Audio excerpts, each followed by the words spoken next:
উত্তরবঙ্গের ঐতিহ্যবাহী দ্বীনি শিক্ষা প্রতিষ্ঠান বগুড়া জামিল মাদ্রাসার সম্মানিত ভাইস প্রিন্সিপাল আল্লামা ইউসুফ নিজামী রাহিমাহুল্লাহর সুযোগ্য সাহেবজাদা হযরত মাওলানা আতাউল্লাহ নিজামী, বগুড়া জেলা প্রতিনিধি হযরত মাওলানা আতাউল্লাহ নিজামী।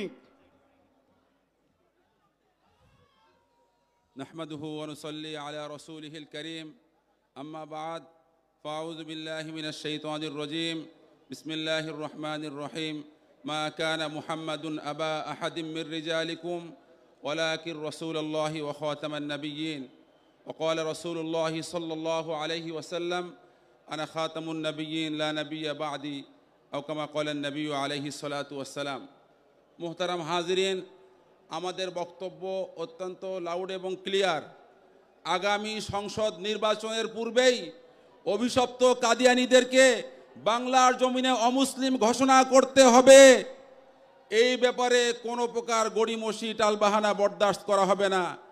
আল্লাহর নবীর ইজ্জতের হেফাজতের জন্য যদি রক্ত দেওয়ার প্রয়োজন হয়, পুরা বাংলাদেশের সমস্ত মুসলমান শাহাদাতের নাজরানা পেশ করবে, তারপরেও কাদিয়ানীদেরকে অমুসলিম ঘোষণা করে ছাড়বে, অমুসলিম ঘোষণা করে ছাড়বে। এবং সেই শাহাদাতের মহান কাফেলার প্রথম শহীদ হিসেবে আমি অধম আতাউল্লাহ নিজামীকে আল্লাহ তাআলা কবুল আর মঞ্জুর করে নেন। জামিল মাদ্রাসার সকল ছাত্র উস্তাদদেরকে আল্লাহ তাআলা কবুল আর মঞ্জুর করে নেন এবং নবী প্রেম সমস্ত মুসলমানদেরকে আল্লাহ তাআলা কবুল আর মঞ্জুর করে নেন। নাসরুম মিনাল্লাহি ওয়া ফাতহুন করিব ওয়া আখিরু দাওয়ানা আলহামদুলিল্লাহি রাব্বিল আলামিন।